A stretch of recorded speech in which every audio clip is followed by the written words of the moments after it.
Hello listeners. आज हम इसी सब्जेक्ट को आगे कंटिन्यू कर रहे हैं। जैसा मैंने आपको पिछली वीडियो में बताया था कि इस सब्जेक्ट के हम बहुत ही इम्पॉर्टेंट क्वेश्चंस को हम डिस्कस करेंगे। तो हम आगे बढ़ते हुए पहला क्वेश्चन डिस्कस करेंगे जेंडर सेंसिटाइजेशन के बारे में।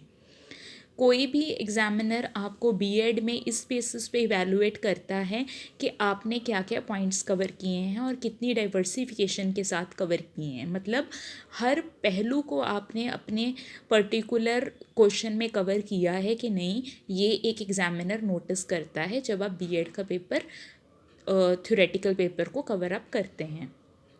तो वीडियो शुरू करने से पहले मैं आपको जेंडर सेंसिटाइजेशन से के रिलेटेड कुछ बातें बताऊंगी और आपको एक रिक्वेस्ट करूंगी कि आप अपने पेन्स प्लस अपनी नोटबुक्स तैयार रखें and please note down the most important points which I will be dictating to you.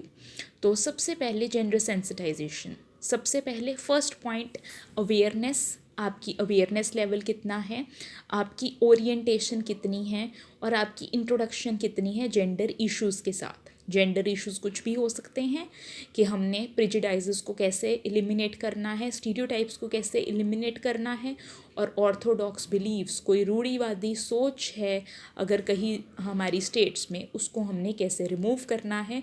इस सारे के बारे में जब आप अवेयर हो जाओगे तो वो जेंडर सेंसिटाइजेशन कहलाएगी। आप इसमें डेफिनेशंस भी नोट डाउन कर सकते हैं। एक हमें चीज़ बड़े ही अच्छे तरीके से सिखाई गई है, बहुत इजी सी definition, please note it down. Modification of behaviour by raising awareness of gender equality concerns. किसी भी बच्चे में, किसी भी इंसान में उसके बिहेवियर में मॉडिफिकेशन, उसके बिहेवियर में मॉडिफिकेशन जो कि उसको किसी भी मुद्दे के बारे में जानकारी प्रस्तुत करते हुए जेंडर इक्वालिटी कंसर्न्स के बारे में दिलाता है। मैं अब आपसे पूछती हूँ, ज़रूरत क्या है जेंडर सेंसिटाइजेशन की? बहुत ज़्यादा ज़रूरत है जी हमारे देश में इस जेंडर सेंसिटाइजेशन की। क्यों? क्योंकि हमारे देश में कुछ ऐसी स्टेट्स हैं, आप सबको पता है कि वहाँ पे अभी भी रूढ़िवादी सोच चलती है। अभी भी कहते हैं बेटी बड़ी हुई है, इसका विवाह कर दिया जाए, इसको पढ़ाने की कोई ज़रूरत नहीं है। तो जब ऐसे कुछ विषयों पे हम बातें करते हैं तो हमारी जेंडर सेंसिटाइजेशन की नीड बहुत ज़्यादा वहाँ पे इंक्रीज़ हो जाती है। जब फीमेल फिटिसाइड की बात होती है तो भी जेंडर सेंसिटाइजेशन बहुत ज़रूरी है, क्योंकि जहाँ पे जानकारी है वहाँ पे ऑर्थोडॉक्स थिंकिंग, रूढ़िवादी सोच बिल्कुल भी नहीं होगी। तो आगे हम चलते हैं और अब हम अपने क्वेश्चन की तरफ बढ़ते हैं।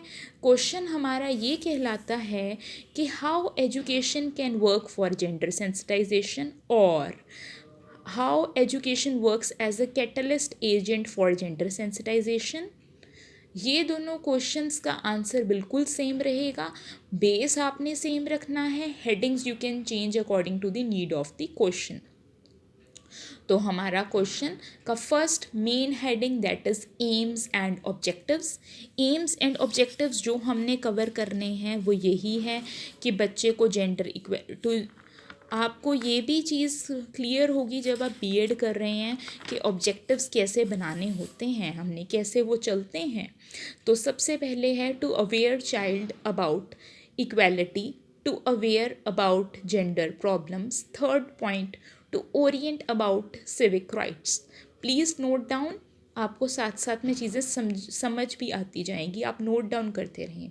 Then second most important heading is curriculum. Curriculum में कैसे? सबसे पहले to focus on social aspects. कोई फेमिनिज्म का कंसेप्ट है, कोई विमेन वेव्स के साथ रिलेटेड कंसेप्ट है, उसके ऊपर फोकस किया जाए।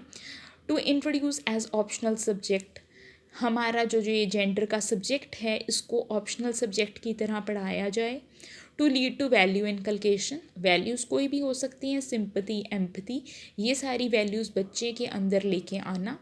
Next point is to conduct competition, competition कोई भी हो सकता है, डिबेट है, डेक्लामेशंस हैं, रोल प्ले हैं, और ये सोशल कॉज से रिलेटेड होने चाहिए। जैसे ही मैंने आपसे अभी शुरू में बात की है, फीमेल फिटिसाइड के बारे में हो सकता है, विमेन एम्पावरमेंट के बारे में हो सकता है, क्या विमेन का स्टेटस है इन दी कंट्री ऑफ इंडिया। ऐसे जब हम सोशल कॉजेज़, ऐसे जब हम सामाजिक मुद्दों के बारे में बात करेंगे, उससे रिलेटेड कॉम्पिटिशन्स करवाएंगे, तो जेंडर सेंसिटाइजेशन, जेंडर इक्वालिटी के बारे में अवेयरनेस खुद ब खुद बढ़ जाएगी। Next third main heading is text book. Text book में हम 2 पॉइंट्स कवर करेंगे। Content, please note down the point content, it should be well presented and well versed होना चाहिए। Second heading under the topic text book is regular upgradation of text book. Text book according to need of the society upgrade होती रहनी चाहिए। जो contemporary concerns हैं या issues हैं वो इसमें नोटेड होने चाहिए। टीचिंग स्ट्रेटजीज़ में आप टीचिंग स्ट्रेटजीज़ हमारी फोर्थ मेन हेडिंग है। इसमें आप कवर कर सकते हैं equal treatment of boys and girls. कोई भी भेदभाव नहीं होना चाहिए लड़कियों और लड़कों के बीच में। Role reversal, next point is role reversal. ये पॉइंट बहुत ही इंपॉर्टेंट है, क्योंकि रोल रिवर्सल में क्या होता है, जो हम काम लड़कियों के लिए सोचते हैं अब हम वो लड़कों से भी करवाते हैं। इसकी बहुत सी अच्छी सी एग्जांपल है, जैसे कि अगर हम कोई काम लड़कियों से करवा रहे हैं, जैसे होम साइंस हम सोचते हैं लड़कियों का ही सब्जेक्ट है, पर नहीं, हम होम साइंस लड़कों के लिए भी यूज़ कर सकते हैं, और लड़कियां तो इसमें पार्टिसिपेट कर ही रही हैं। तो रोल रिवर्सल, स्विच रोल्स भी करवा सकते हैं। Next point is teacher, the main heading teacher. Teacher को इन सर्विस और प्री सर्विस ट्रेनिंग, ये दोनों ट्रेनिंग्स देनी है। इन सर्विस काम के दौरान, जॉब के दौरान, प्री सर्विस टीचर बनने से पहले, प्रोफेशनल बनने से पहले भी कुछ ट्रेनिंग देनी चाहिए, जिसमें उनको बताया जाए कि आपने जेंडर न्यूट्रल लैंग्वेज यूज़ करनी है। मतलब आपने लड़कों और लड़कियों में कोई भेदभाव नहीं करना, प्लस जो आपकी लैंग्वेज होगी उसमें आप कभी भी लड़कों या लड़कियों को संबोधित नहीं करेंगे, आप हमेशा यूज़ करेंगे word students, learners, etcetera, right. Next main heading is dissemination. This is the sixth main heading we are doing. Sixth main heading is dissemination. Dissemination नाम से क्लियर है, अपने ज्ञान को बांटना। अब ज्ञान को हम कैसे बांट सकते हैं, आप अगर इसके बारे में सोचेंगे तो आपके पॉइंट्स क्लियर होते जाएंगे। इसी के साथ मैं वीडियो समाप्त करने जा रही हूँ। बस आप 2 पॉइंट्स और नोट कर लीजिए। डिससेमिनेशन के अंडर के अवेयरनेस कैंपेन्स हम लगाएंगे और हम रैलीज़ को ऑर्गेनाइज करेंगे।